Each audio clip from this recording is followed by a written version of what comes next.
Obviously, coming off of a tough loss last night. Texas State's a very good team.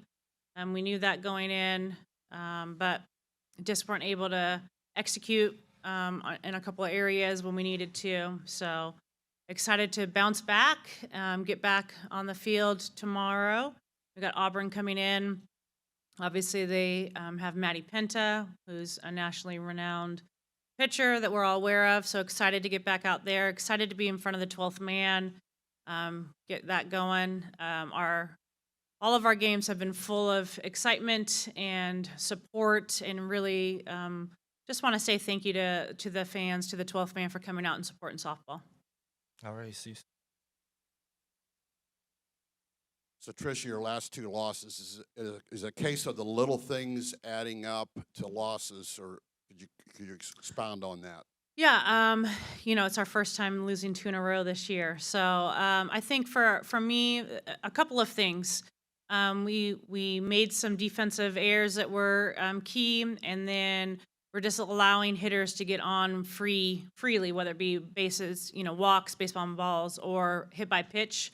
And so we're kind of putting ourselves in a tough spot. And we all know, I'll be the first to tell you that lefty has worked out of those situations over and over again. And so we just talked today a little bit about just not allowing those situations to kind of occur. I think we all know that she's a really good pitcher, and my money is always on her. So let's, kind of work the zone a little bit more. I think, that's been another area where it's been a little tough. And so I don't think we've responded really well to some of those adversity. And so I just challenged her a little bit. I'm excited to see her throw this weekend because I think she's going to respond really well. And what about, I know Penta, you didn't face her last year, and Right. I know you talk a lot about your hitters, about pitchers you haven't faced, and so she pitched against you as a sophomore. I mean, your team is a sophomore, but Yep. not a lot of those players. So what might she pitch like, or who does she look like when you look at pitchers? Well, I think, what Maddie does a really good job is she was taught by a men's fast pitch, so she's up, down, and change, which is in the men's game is really important. So I think for us, it's going to be able to hunt. She leaves balls over the plate. Obviously, any good pitcher will make you chase. So really to keep our chase rate down to a minimal. So we're going to work hard on that today. And she has a really good changeup that mirrors with her drop ball. But battle that. I mean, we face, Vaughter, who was really elite with down ball and change. We've faced, Mullins is in in a lot of categories NCAA-wise. She's got good up and good change. So I think we're prepared. I think our biggest thing is, minimizing that chase rate. I think we have to execute the short game, put a little pressure on their defense. And I think if we do those things, I think, it's going to move in our favor. All right, Coach, in the far back.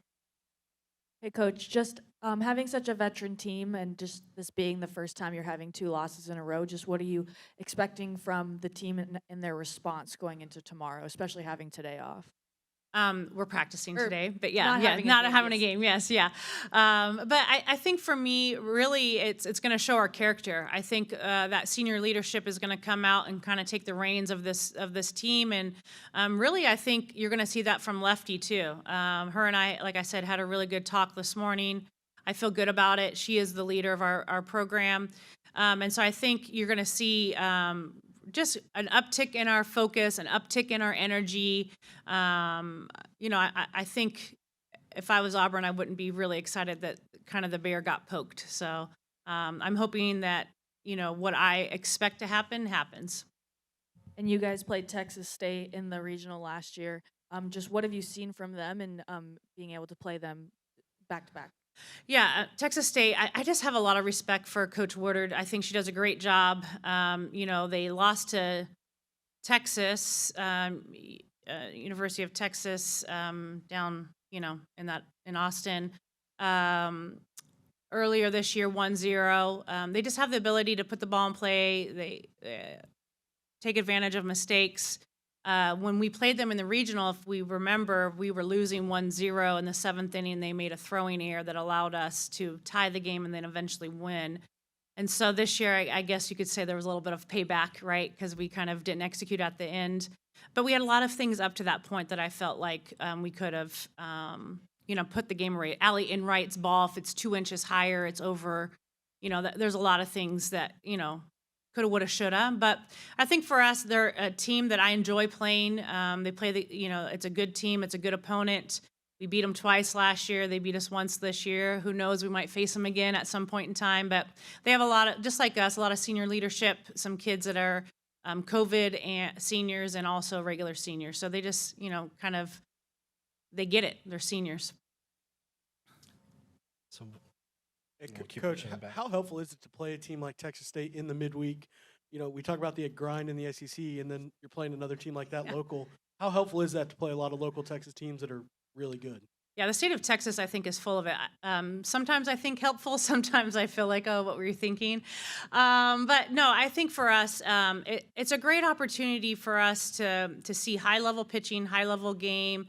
I think it's also a great opportunity to showcase the talent level in the state of Texas. I think as a fan of softball, you've got to really enjoy those games. So I think we're very fortunate to have teams all throughout the state that help one another get ready for a conference and obviously for postseason. So we don't have to travel far. It's kind of it's a neat setup. For the third row on the left. Coming off a loss last night that kind of ended the way it did, how big is it to be able to respond 2 days later and just kind of flush the loss and get another game under your belt? Yeah, we've talked a lot about it throughout this year of even when you win or you lose, you have 24 hours. Like, that's it. Then it's time to move on because whatever happened yesterday, whether it be a win or a loss, like nobody cares. And it has no effect on how that next 7 innings is going to go, 9 innings, however many innings we have to play. So we have, kind of 24 hours. Sometimes we don't even have 24 hours. And you got to learn from it. That's the other thing of it. If you don't learn from it and you keep doing the same thing over and over, that's the definition of insanity.